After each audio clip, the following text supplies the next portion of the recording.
Ladies and gentlemen, welcome to the main event FightCast. I'm your host, Vega, alongside my co-host, Coach Mike. And I'm going to do my best to get through this episode because my neck is super stiff, bro. I feel like I went through one of the knockouts from this weekend, bro. It's kind of crazy. Who hit you? Which one? Right? Who hit me? Which one of the knockouts left me in this position? Listen, out the gate, I guess we should talk about what I thought was a knee at first, which was not. It was a very flush head kick that looked like a knee at first. But, man, Younessi Duben got knocked out. Clean cold. But that girl is tough as shit because she got up pretty quick from that. Which was kind of nuts. She didn't go to sleep. Yeah, she didn't go. She didn't go night. Yeah. That was a sleeper. That was a sleeper hit. That was interesting matchmaking by the guys up there, man. Because literally 6-0 versus somebody that's won out of their last 4 fights, I think it was. Yeah, I think one out of the last 4, or two out of the last 4. Yeah. Something like that. And they had the undefeated fighter as the big dog, rightfully so. They knew she would, knew what they were doing. It's like they knew she would go out there into a dog fight with somebody that's higher level than her. Oh my God, Carly Judice showed her technicality, and like I said last week, like she was gonna win this fight in any way. I'm genuinely shocked by the knockout because it's not something that I feel like anyone should have realistically predicted. Carly doesn't really have like that type of knockout power, but as you see, it wasn't a power, it was a kick. If you have confidence in her, and she had confidence in herself, she was like, I'm going to come out and get to show that I'm a striker. And now, undefeated fighters are 9-17 this year. That's crazy. It's only March. 9-17 is nuts. It's only March. That is craziness. Damn, we had Peyton Talbot, right? He took out this year. We had, I'm trying to think who were the ones I could think of. There was somebody 2 weeks ago that was a big favorite that took a crazy loss. Damn, I won with the submission. Who was it? Oh man. But yeah, it's kind of crazy. I think it's something with. Well, in this case, a lot of the undefeated fighters were debut fighters. There were some, but I think the majority of them were debut. Like obvious exceptions, Payne Talbot. I'm trying to think of who else was. I'm trying to think of the full list of fighters. You should have that spouting out facts like that, talking about just numbers, bro. Hey, I got thrown for a loop over here. I'm not even gonna say it, but yeah. There's plenty of fighters. Ian Gary was one of the first ones. Oh, Ian Gary was one. Was that this year though? I think that was finishing last year. No, that was this year. Beginning of this year, I believe. Yeah, I thought that was finishing last year. It could be. It could be. So maybe it's not even part of that stat, but it's just been a whole bunch of undefeated fighters going down. Especially the debuting fighters. I think that's why it's been so easy to forget their names. A lot of the debut fighters have won though. A lot of the debut fighters have won. The undefeated guy. Just recently, see now, like, just threw me for a whole loop with this. Can't remember his name, but there was a debut. He was very impressive. He was getting. It might have been Tyson Pedro. Tyson Pedro was fighting him, I believe. Damn, we are. And he was just recently. He was having some success, and then the debuting fighter just hung in there and knocked him out cold, one shot. Jeez. There's been plenty of situations, but a lot of undefeated fighters are going down. The 9 wins and 17 losses. 17 losses. That's pretty tough. 26 undefeated fighters have come up to bat. Only 9 have won. Hey, luckily the fight nerds all have losses, so they're doing all right. they're not protecting no O's. Priscilla Cachoeira versus Josain Nunez. God. That might have been one that you got hit with. Wow. Wow, that might have been the one that messed up my neck, bro. Cause same thing Nunes got hit with, cause she went to sleep, man, instantly. That was a, and up until that point, it was interesting because like, I made this comment while we were watching the fight, but like it really felt like the woman's version of Yuri versus Jamal Hill. Like, Priscilla was very spaced, very karate stance, very like chaotic movement. You said that before. Josiane was very like in the pocket, trying to like strike, very defensive and shelled up. And then that unexpected uppercut just like sent her to the moon, bro. Like flatline. I've not seen an uppercut flatline someone like that in a long time. And now one thing I do question, right, is it's weird because we talked about it a little bit last week. So it's funny that it came up this week, but like holding the head, right? Like Priscilla was clearly holding the back of her head when that strike landed. That's hilarious. When she landed that uppercut, right? So it got me thinking, like, that's not an illegal strike in any way. No. But it also feels like a dirty tactic. Like you said, like I ducked my head and you grabbed me and like, but then it's like, damn, it's a fight, bro. So like, whatever happens, happens. You know what I'm saying? It's one of those things. If you're good enough to make sure you don't eye poke and all that, at doing it, you do it. Do it. Make it happen. So that was a great use of the technique right there, as far as I'm concerned. Like, damn. Yeah, this was a I wouldn't say a great event, but this is a great example of how people can ask, is UFC on the way down? Why is Dana White buying into boxing? And Dana's probably just not worried. There's nothing to worry about. He's always wanted to do boxing, and look at the product. And when you're confident in your product, you could put out a card like this with people saying, "Oh, this is terrible. Why would anybody watch this? Why would I?" And it was a great card. Bro, great is an understatement. The first two fights both got a performance of the night bonus. How often do you see that happen? Back to back to back, because the third fight got a performance of the night bonus. Usually on the fight nights. Like 3 fights back to back, because Andre Lima put a beating on Daniel Barez. My God. Usually on these fight nights that you don't really know much of the fighters, but they get to make a name for themselves.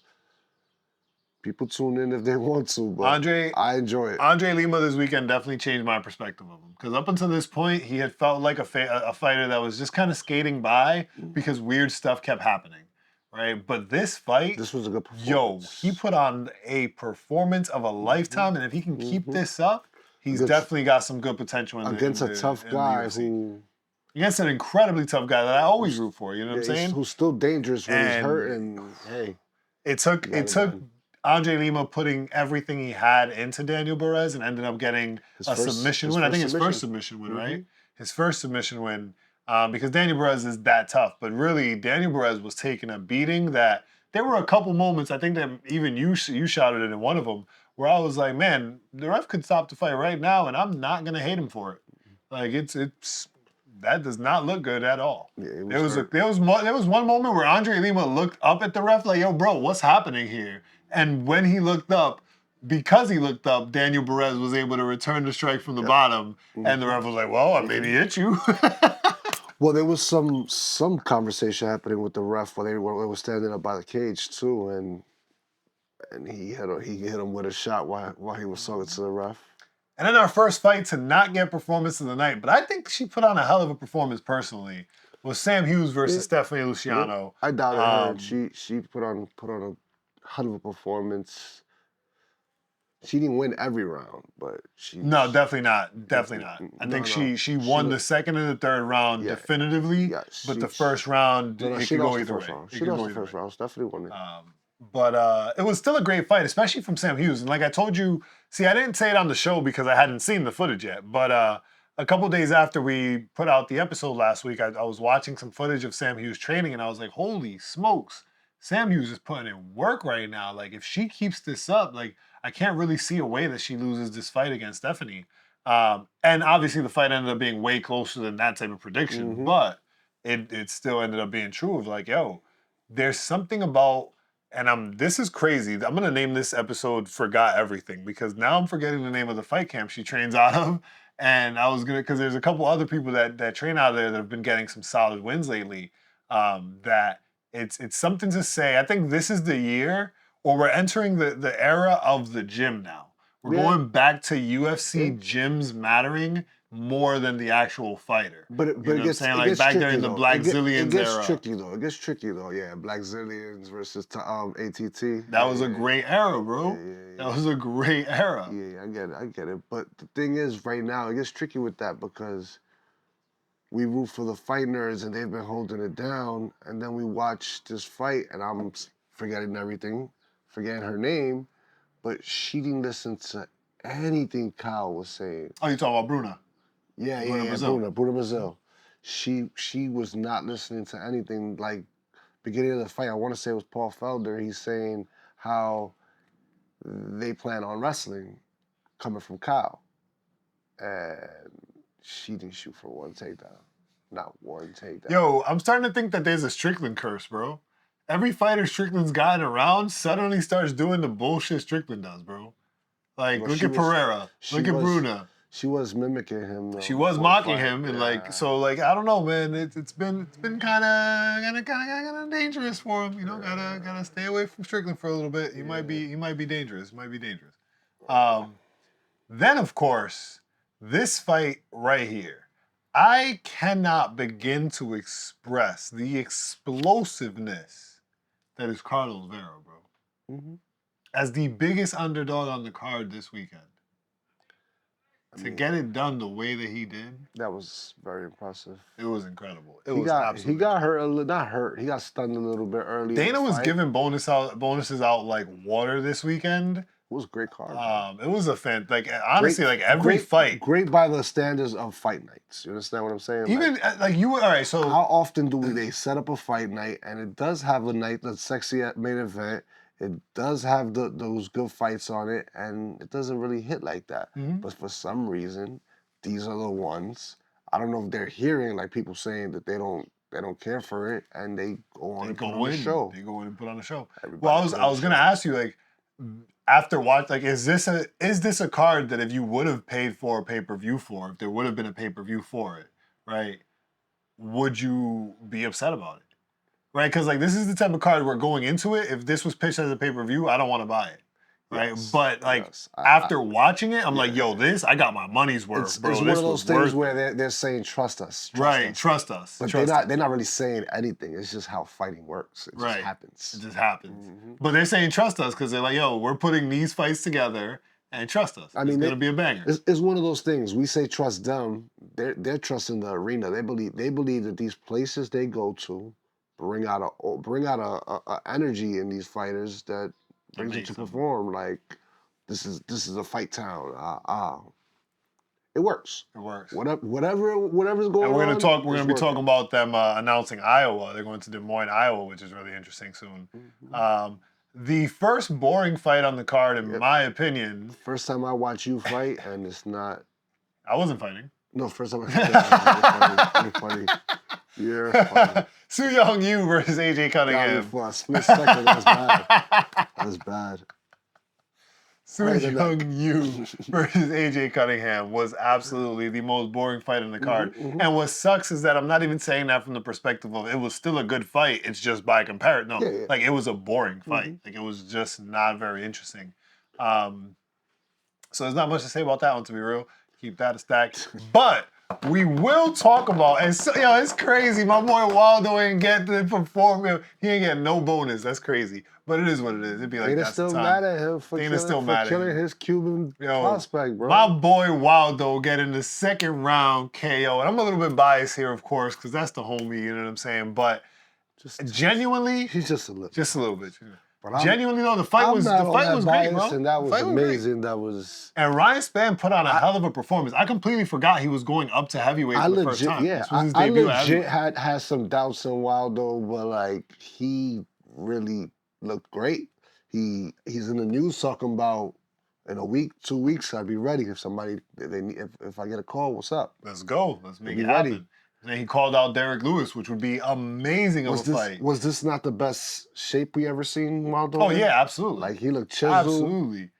He was in the best shape. He looked super confident the whole fight. That's really the thing that won him the fight. Like, that led to the knockout. Everything. Had a nice clean haircut. I don't know. He's trying to star in one of your movies. He's trying to star in the next movie. He was like, I didn't like that role you gave me. I need something bigger. No, I mean it was a stepping stone. It was a stepping stone. You had him progress. I ain't gonna lie. He's trying to star in your next movie, man. But he came out stunning, bro. And I'm digging the new fade, bro. Dropping the curls, my boy working. Someone was working out this time. It was exciting. Listen, as somebody that's a Ryan Spann fan, it hurt to see him get clocked like that. But at the same time, it's like, wow, Waldo's for real right now. Going even to that side of it, like giving Ryan his props, like his debut at heavyweight, and again, yeah. I feel like Waldo gets overlooked for his talent and the skill set he brings to the table. So maybe a lot of people were looking at this as like, oh, this isn't really that big of a test. But yo, Ryan Spann versus Waldo as a debut heavyweight fight is a big deal for Ryan Spann. And he put on a hell of a performance. There's a lot of heavyweights that I could think of that are going to be in trouble against Ryan Spann. You know what I'm saying? Yeah, you're 100% right. And the only reason probably that Waldo doesn't really get his props before this fight is because the heavyweight division is so weird that his opponents are looked at as, well, they ain't good. Right. There's like he had a fading the W. Holy shit! What a day! What a day! Yeah, that's the title. The older fighter that he fought that retired right after he beat him.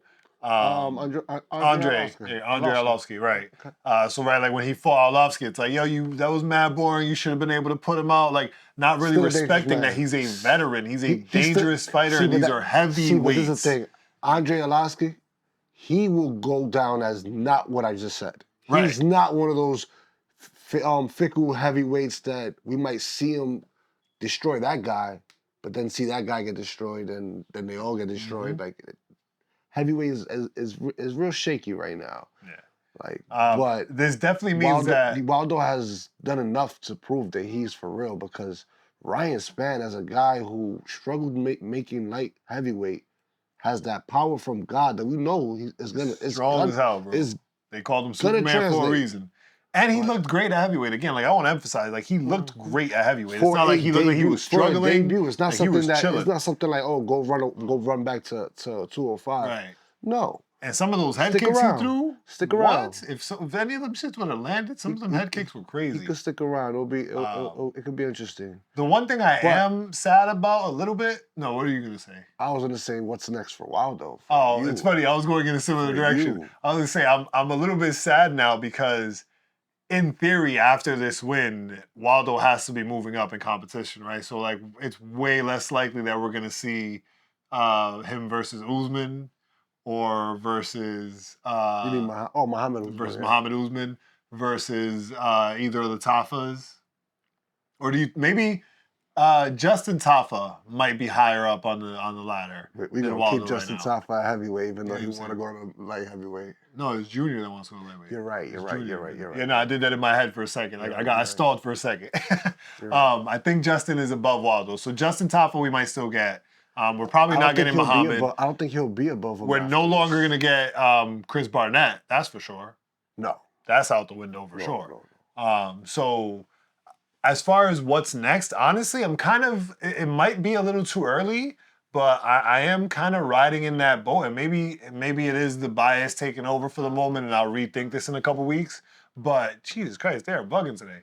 But I am kind of siding with Waldo and his call out on this one. I think Ty's not available till at least 2026. But I think a Derek Lewis call out is dangerous. Scary as hell. I was already nervous as hell with some of the strikes Ryan Spann was throwing this fight. Like, this was the first fight that I was like, yo, my boy Waldo really got a chin, bro, because he was eating them shots. But it might be time to see him against somebody that's really going to put him in a position where, yo, bro, one of those little mistakes where you let that punch come through and that's it. You might not get another one. And I think, as much as I love my friend and I don't want to see him get hurt, he needs to be tested at this point. That guard needs to be tested. He needs to see if he can keep his hands up and not be put in a position where someone with the power that Derek Lewis has touches him once and you're not going to just wobble away like you did against Ryan Spann, bro. And that is the difference between champion and not champion. Plus, it gets us our nice little first Dominican main event, bro. That's crazy. That's a fight night main event. That's a fight night main event that they could sell, bro. What? What?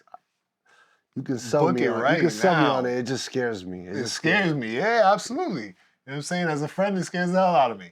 And I can imagine, like, this is why I'm always so vocal about, like, being considerate of how you speak about fighters. Like, yeah, it's cool to trash them jokingly when they lose or, like, whatever, but, like, on a real level, like you gotta respect them as people, bro. There's other people that care about these people that are getting in the cage and putting on a show for us, you know what I'm saying, and putting their lives on the line. So, you know, have fun with it, but don't get too crazy.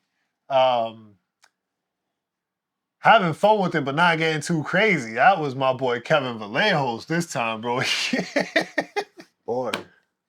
Yo, no so fight bonus at all for him. Damn. I was saying this in a little mini back and forth we were having the other day after the fight. As far as like Kevin Vallejos' entire career was genuinely derailed by the 8-year-older John Silva because of one singular fight in Contender Series where it's literally a lottery, bro, and you could end up fighting the next Super Saiyan or you could end up fighting a turtle. You know what I'm saying? You just don't know. And Kevin really drew the like worst possible straw, bro.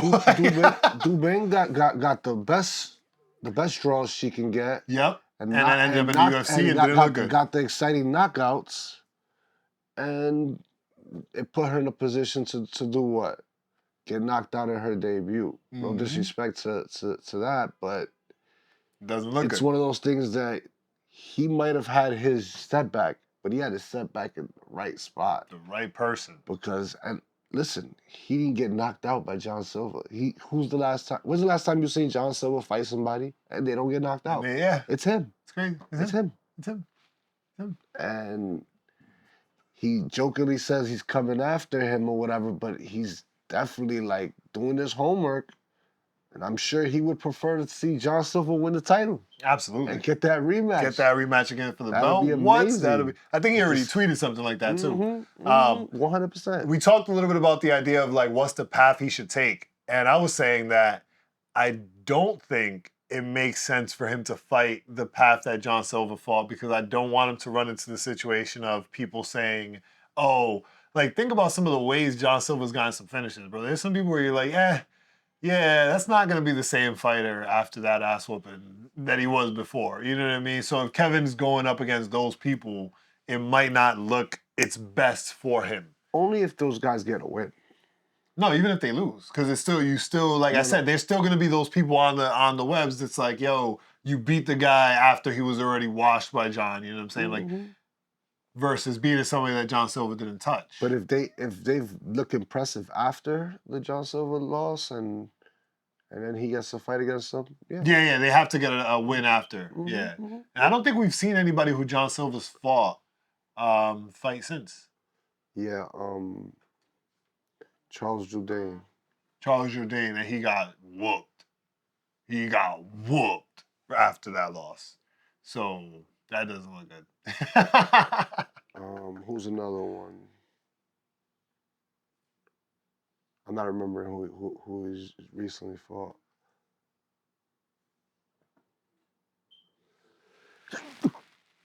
Bless you. Thank you. All right. Coming up next in the light heavyweight division, this fight kind of was boring too. Even though it was a great like finish, I didn't love it. It felt very unprepared and sloppy. Maybe that's because the IR. Did I say that right? The IR.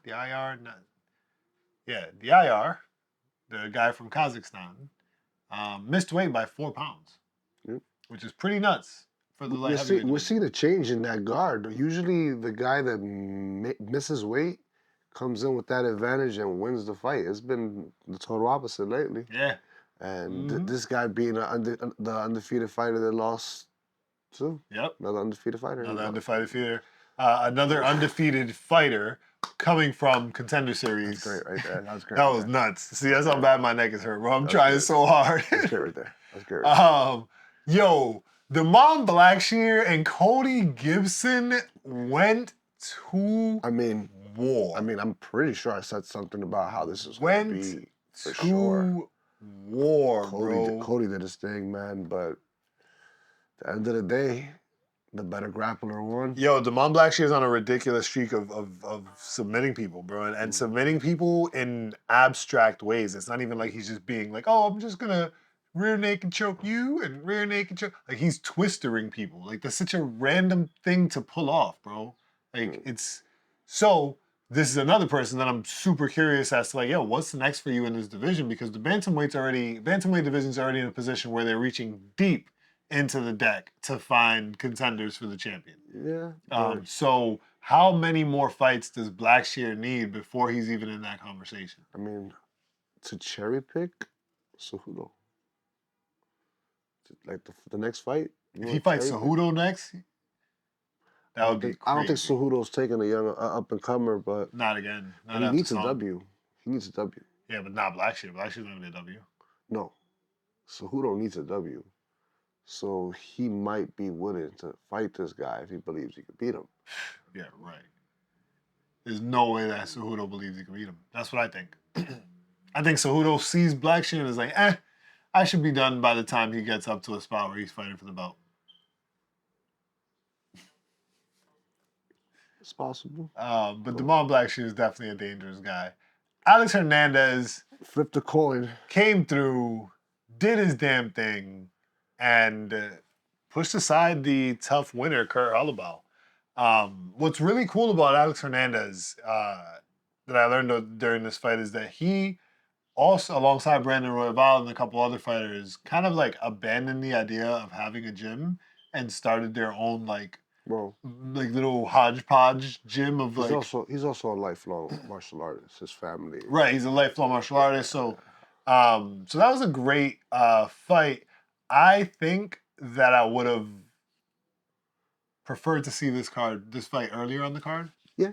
I mean, this is the thing. Given everything that we saw, like, you know, what we know now, this would have been better earlier on the fight. The thing with Alexander is you never know with him. And maybe that's because of that, because he does not fight for somebody else. He has his own camp. He has his own thing going on. I mean, he's just kind of chilling. He sometimes goes into this weird place where you don't know what you're going to get from him. And the good Alexander showed up this week. The good Alexander. Yeah. You know, he's such a wild card. But you know who's never a wild card, and y'all gotta listen to me when I tell you, bro. I know sometimes I could be biased, but I promise you I'm biased around people who are amazing. Like my son Chidi Njokuani, who went out there and did exactly that. He banged until Elijah was asleep.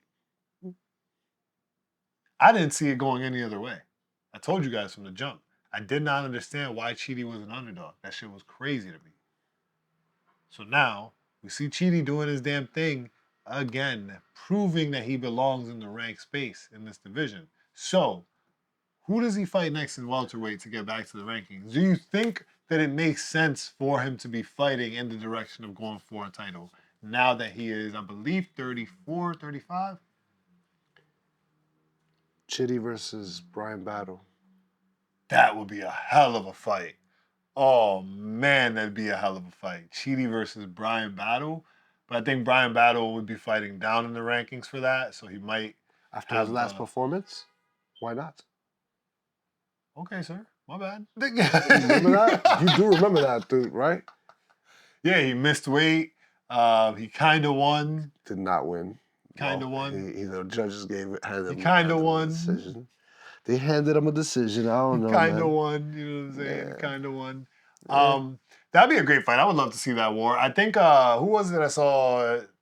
Brian Battle just tweeted about fighting somebody. I forgot who it was, but I was like, that'd be an interesting matchup too. But I think Chidi versus Brian Battle could be really fun. I think this is just a me, I would like to see it fight. It's not a realistic fight in any way possible. But there's a long list of people that I would love to see fight this man. Chidi versus Colby, I think would be an interesting fight. Like, that would be tons of fun. Last door to the wolf. Who? Chidi. I don't know if he can defend the takedowns. You guys are crazy. You guys are crazy. That's what they said about him versus Elijah. I've only seen his last 2 performances, so I want to see his last 2 performances. Yeah, I think Chidi could be fun against Colby. Again, like not something that I would ever really realistically see happening. By the time Chidi gets within that ranking space, Colby will be gone. So I don't really see it. But it would be fun in my opinion. And then things wind down for the night with a nice little snooze fest. You see, that's what I try to refrain myself from saying because it wasn't a snooze fest. They were banging. It was a good fight. Unfortunately, this is just what I knew would happen. They would get into this close dogfight, but it just wasn't that exciting for me because I kind of expected this, and it would have been exciting he knocked him out because you never thought they were going to finish each other. I think that's why I call it a snooze fest, and I think it speaks to why I'm so defensive of like people who like combat sports are not barbarians. We're not these ruthless animals, right? So like, yes, it's fun to see in a slugfest when someone gets knocked out, right? But watching 2 grown-ass men flail their arms for 5-minute rounds for 25 minutes just doing a slugfest. Like, it just, after a while, you just say, all right, this just is kind of crazy to watch, bro. Like, I'm not, you would think this that isn't the that middleweight interesting. Division, they would find a way to finish. Show me some sort of technique. I'm more interested in the technique that you can pull off than I am in the actual knockout. Like, knockouts are just always shock value. They're always going to win because, whoa, that just happened, right? But realistically, I'm entertained by the whole fight, by the techniques that are happening. I'm not just sitting at the edge of my seat, biting on it, hoping that somebody's going to get put to sleep. Like, I'm trying to see, like, who's going to have the better technique. And in having the better technique, somebody might get put to sleep. Yeah. You know what I'm saying? And especially putting 5 rounds on it, by the time they're in the third, fourth round, they're just sloppily doing it. The technique is going. Right, so these are 2 guys that just show how durable they are. Especially Marvin Vettori. You know what I mean? Especially Marvin Vettori. That dude was taking some, like this fight, I feel like Roman Dolidze clearly won. Right, like there's really no conversation around it, right? Do we want to see a third fight? No. I pray to God everybody says no. No. Only Marvin wants that fight. Yeah, only Marvin wants that fight. And respectfully, if he can make it happen, then he got what he wants, and that's cool. But as far as like, do I want to watch it? Not really. But either way, it's just what are we looking for next, right? Like, Imavov put on a way better performance when he beat Roman. He put on an incredible performance when he went on to beat Rob, right? So, like, when he went on to beat Izzy, right? So, Roman, you're still many steps behind this person. But he just took the number 8 guy out. He takes his number 8 spot. That does that. Yeah. Who's number 7 at middleweight? It's a good question. There's Dricus, Izzy, Sean, Imavov.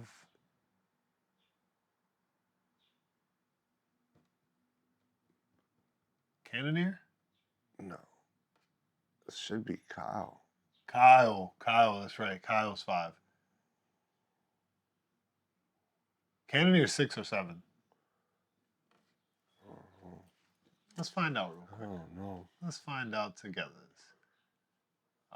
Middleweight is such a mess. Where's the button? Rankings. Middleweight. Imavov, Strickland. Oh, how do we forget about Hamza, bro? That's crazy. And then Rob.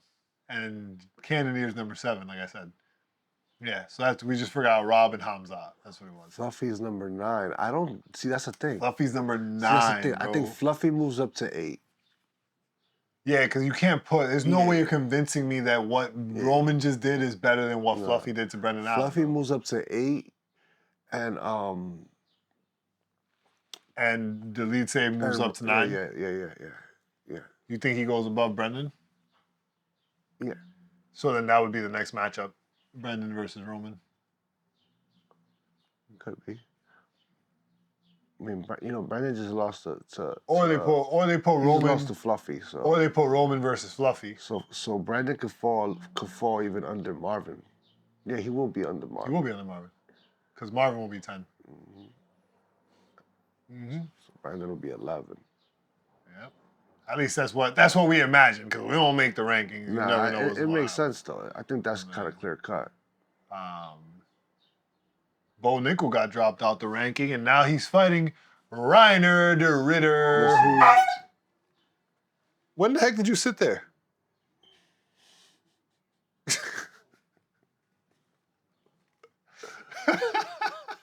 Listen, that fight Bo Nickel just took is what he needs, a bro. Dangerous one. He needs that fight for his career to continue moving, bro. It's a dangerous fight. It's dangerous, though, because Reiner is on a 2-submission streak after joining the UFC, coming from 1 as the champion. I kind of wanted him versus Page, but versus MVP. Yeah. So I guess this is better, bro. I guess he gets MVP if he wins. If he wins, he should get MVP. Yeah. I don't know if MVP wants to stick around in middleweight though. You don't think so?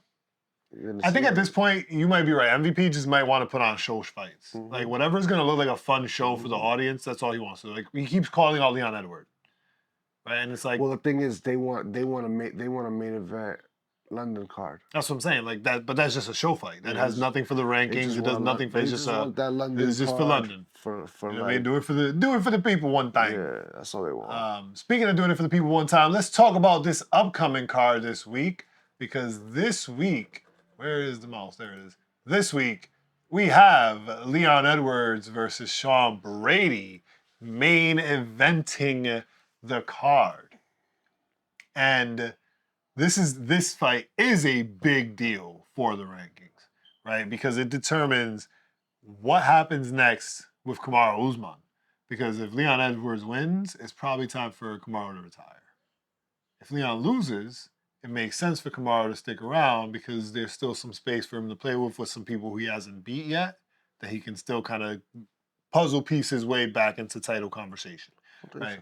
I don't think it matters that much, but I see exactly what you're saying. No, I'm not saying like it's the direct result, but I'm saying like based on this is how I would. If I was in his shoes, this is where I would be like, all right, this is how I'm gonna decide. This is the thing. If Leon wins this fight, he just might be if he finishes this fight, he might be getting a rematch soon.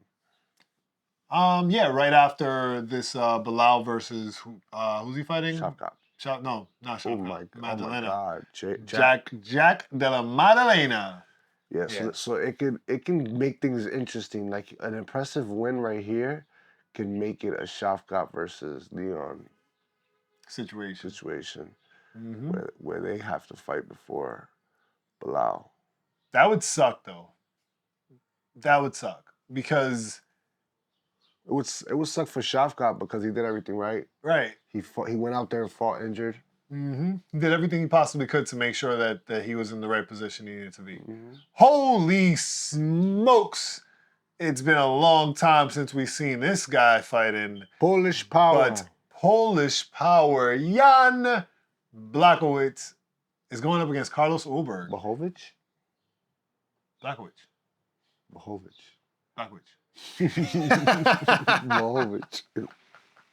Jan Blachowicz. I ain't confident in saying too many people's names, but that man Jan Blachowicz. Jan Blachowicz. Jan Blachowicz. Jan Blachowicz versus Carlos Ulberg. I know I got that one right. Carlos, man, this is Carlos's moment to shine, bro. I think he's being set on a trap that Jan understands. Like, there's a lot of these kickboxers coming up. He's probably he's probably planning on just wrestling.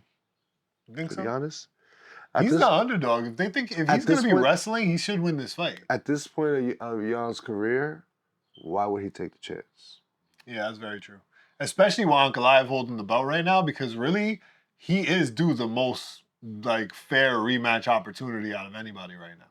You know what I'm saying? If we saw Cheeto felt that way before the fight.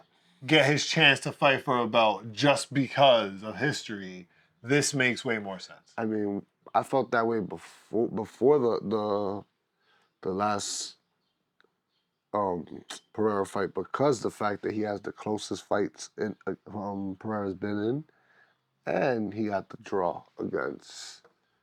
Yeah, he got the draw against Ankalaev. He's the only other fighter in that division to take Pereira to decision. This guy lost the Ultimate Fighter, and he's on his third fight, bro. Myron Santos finally got his first fight, and this guy's on his third. Third fight, bro. Those were the main event and co-main event. Jump into the beginning of the card. No disrespect to Nathan Fletcher. He's really good. He's from Patty's camp, and they're known for. That's why he got so many fights, bro. Because he's from Patty's camp. He's connected. You know what I agree. And he did win his last fight, so yes, makes he did. sense. Nathan Fletcher versus Colin Loughran. Got to do it with the Irish accent since Mike was so strickler about how you pronounce names a second ago. No, that's the last of it. That's the last of it. But you're right. It is interesting to see him get so many opportunities, even though he lost the contender. Hey, he's lost Tough, rather. Yeah. What is cool, though, is that they don't really talk about the fact that he was on Tough. Like, not as of right now, they don't really address it, and it makes sense. Because it's always been this way. How many guys have lost Tough and ended up getting their shot and just making the best of it? You got to make the best of it. That's part of being tough, is getting everything out of it that you can. I see what you did. I see what you did there. You added an O. Nothing there.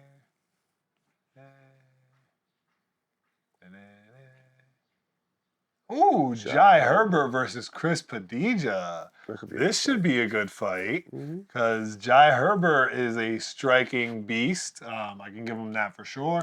Even though he got knocked out by Ilya, which would technically count as his lightweight fight. You know what I'm saying? I mean, Jai Herbert is nowhere near the ranking, so it shouldn't count. But still.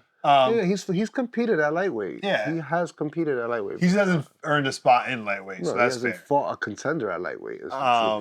Chris Padilla, on the other hand, has fought plenty of lightweights, and I genuinely think looks like I'm not on the side of the odds, but Chris Padilla should win this fight. He has way more pressure. He has better grappling.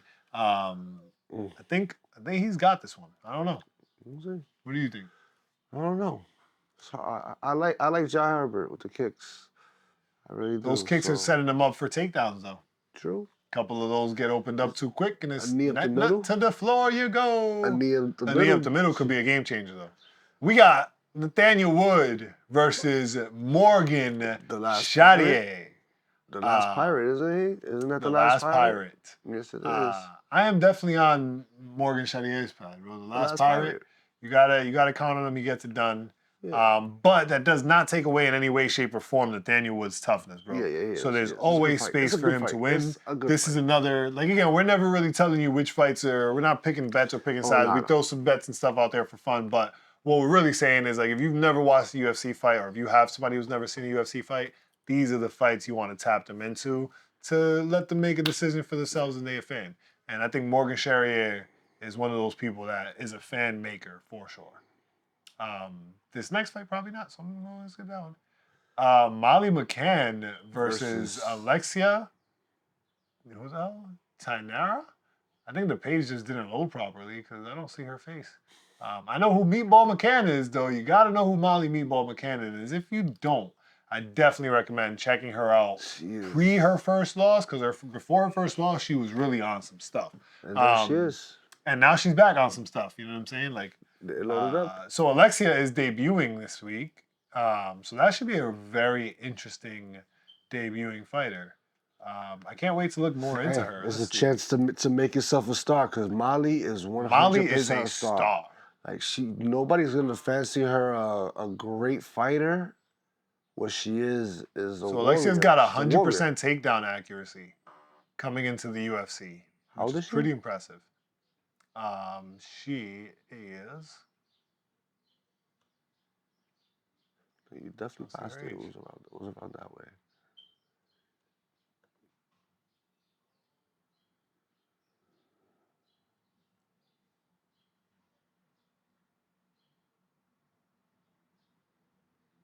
I don't see it. I don't see. I saw it when you passed by. It's down there, status. 29. 29 years old. Wow, that took a lot. Oh. Some time to cut off. She should be fun to see this week. We shall see what happens. I mean, and then Gunnar Nelson versus Kevin Holland. That is the most unexpected fight for Kevin Holland. Like, I did not have Gunnar Nelson on my card, bro. I think it's kind of expected. Really? After his last couple of performances. They got to give him something that he most likely could win? No, he's not going to win this fight. Whoa, what? You think he's getting cooked? He's getting subbed. Again? Bro, if he doesn't get a quick knockout, he's getting subbed. That's what I'm thinking. He's more likely to get a quick knockout, No, he's getting subbed. And the odds makers understand what I'm saying. He might just get held down the entire fight, but he's not winning this fight. That would suck, bro, because to set Kevin Holland up with 4 losses back-to-back. They didn't set him up with nothing. They're giving him what's there. He became a star. They can't do what they do with Mali. But Mali is a star. That's crazy. That's crazy that they do that. Anyhow, I think this weekend is going to be a decent card. But coming off of last week, it's really hard to really be like, yo, this is going to be, because there's a lot of amazing people on this card, but can you trust them to be amazing this weekend? No. That's where the problem comes If you have to guess what's going to be the exciting fight, I can probably pick one. Which one? But it won't be the ones that you would think. Which one? Keep strolling. I think we already passed the most exciting in my opinion. Trying to remember. That's it. For me, it's going to be Morgan Charrier. Yeah, I can see that. Versus Nathaniel Wood. That's definitely going to be the most exciting. Kevin Holland versus Gunnar Nelson, because I'm not on the side where he gets subbed, so I think it's going to be a nice, flashy knockout. We get to see some big mouth, old school, fun, chaotic nature in the cage, and he brings some energy to it. And then Sean Brady versus Leon Edwards could be really interesting, because I think this does not go to the distance, bro. One of them has to finish this fight. Yeah, so I legit would not know what fight to bet on if I had to bet on one fight to be exciting. Yeah. I would not know. I would definitely go Morgan Charrier versus Nathaniel Wood is going to be a barn burner. I'd probably go more Leon Sean Brady. I think they're going to stand up. I don't think anybody's wrestling that fight, so yeah, I would go there. Should be interesting. But that's a wrap for this week, folks. Thank you for tuning in to the Main Event FightCast. You can make sure you check us out next week. If you want to follow me, you can follow me at WhatUpVega. Follow Coach Mike at SF Big Mike. And that is a wrap. Holler.